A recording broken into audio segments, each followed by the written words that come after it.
नहमदु व नसल्ली अला रसूलिहिल करीम व अम्मा बाद फ़अऊज़ु बिल्लाहि मिनश शैतानिर रजीम बिस्मिल्लाहिर रहमानिर रहीम। दुनिया में इंसान के लिए जो इंतहाई कुर्बत वाला रिश्ता है वो है मोहब्बत का रिश्ता। इंसान जब किसी को टूट कर चाहता है, मोहब्बत करता है, और फिर जब उसकी तरफ से कोई रिस्पॉन्स ना मिले या फिर वो उस तरह जवाब ना दे कि जिस तरह इंसान खुद उससे करता है मोहब्बत। और मोहब्बत एक ऐसी चीज है कि जब तक दो तरफा ना हो तो कामयाबी की सीढ़ियां नहीं चढ़ती और नाकामी की तरफ लौट जाती है, क्योंकि मोहब्बत से इंसान हर जंग जीत सकता है, हर दिल को जीत सकता है। अगर किसी शख्स से कुर्बत हासिल करना चाहें तो उसके बच्चों से मोहब्बत करें, मोहब्बत का इजहार करें, प्यार शफकत करें, तो उसका दिल जीत लेते हैं, तो वो इंसान करीब होना शुरू हो जाता है। इसी तरह जब इंसान अल्लाह से मोहब्बत करता है तो अल्लाह उसके करीब आ जाता है और उसको अपने करीब इतने ले आता है कि जब इंसान पर बुरा वक्त आए तो उसका जवाब अल्लाह देता है। फिर वो शख्स जो अल्लाह के करीब और मोहब्बत का कुर्बत में होता है, मोहब्बत में होता है, वो अगर कोई कसम उठा ले तो अल्लाह उसकी कसम को पूरा फरमाते हैं। लेकिन इंसान मोहब्बत आजकल पैसा, दौलत, बंगला, गाड़ियों से करता है। अब वो मोहब्बत नहीं रही कि जो मोहब्बत दिलों से की जाती थी, इंसान के सीरत से की जाती थी, इंसान के अखलाक से की जाती थी, या इंसान के किरदार से की जाती थी, या किसी इंसान की खूबियों से मुतासिर होकर उससे मोहब्बत का इजहार किया जाता था।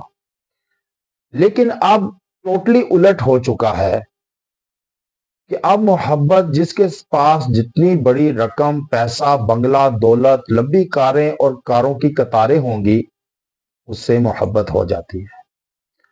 और ये ज़ाहिरी मोहब्बत होती है। मोहब्बत दो तरह की होती है।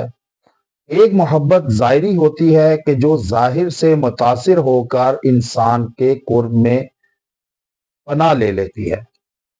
ये पनाह गज़ीन होती है, मोहब्बत नहीं होती। कि जो उसके साथ तो रहा जाता है, लेकिन जिस्म उसके साथ होता है लेकिन रूह नहीं होती। ये मोहब्बत पैसे की, ओहदे की, अक़दार की भूखी मोहब्बत होती है, हवस की पुजारी होती है, कि जो इंसान को ज़ाहिर से मुतासिर होकर मोहब्बत पर मजबूर उकसाया जाता है। अब एक तो ये मोहब्बत होगी। अब दूसरी मोहब्बत है जो इंसान के बातिन से होती है, बातनी करदार से होती है, उस अशखास से होती है, उसके करदार से होती है, उसकी सीरत से होती है, और उसके अंदाज़े गुफ्तगू से मुतासिर होकर मोहब्बत होती है, या फिर उसकी सूरत से मुतासिर होकर उससे मोहब्बत बेपनाह हो जाती है कि इंसान उसके बगैर रह नहीं सकता।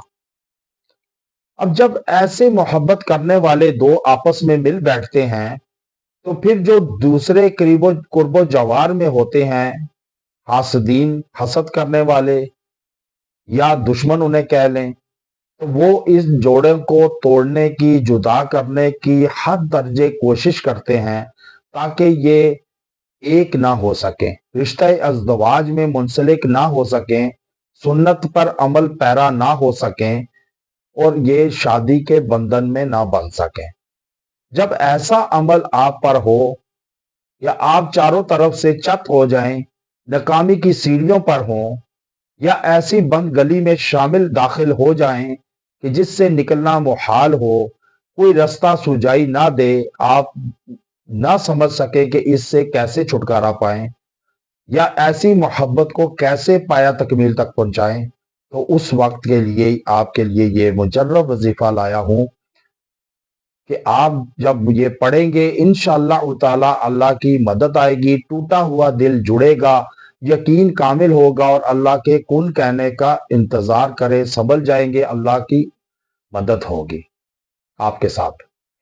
اب وہ وظیفہ کیا ہے؟ اول و آخر ایک ایک مرتبہ درود ابراہیمی پڑھ کر آپ یہ وظیفہ پڑھے 33 مرتبہ، ان اللہ یفعل ما یشاء، یہ آپ 33 مرتبہ پڑھیں اول و آخر درود ابراہیمی کے ساتھ، ان اللہ یفعل ما یشاء، یہ آپ 33 مرتبہ پڑھ کے اول و آخر درود ابراہیمی کے ساتھ آپ دعا کریں۔